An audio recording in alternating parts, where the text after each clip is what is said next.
भगवा कलार के हो गेरुआ कलार रंगवा खूब सोहेला। ए भोले बाबा खूब सोहेला।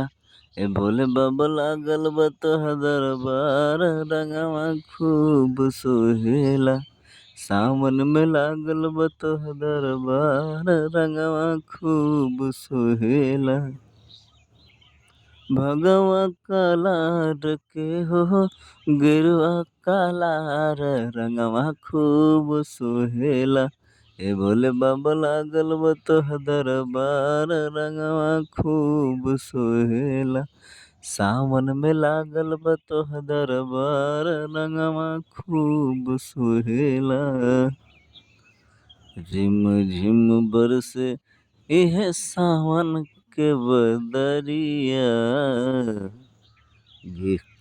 गेरुआ कलर भोले बाबा तोहर के संवरिया।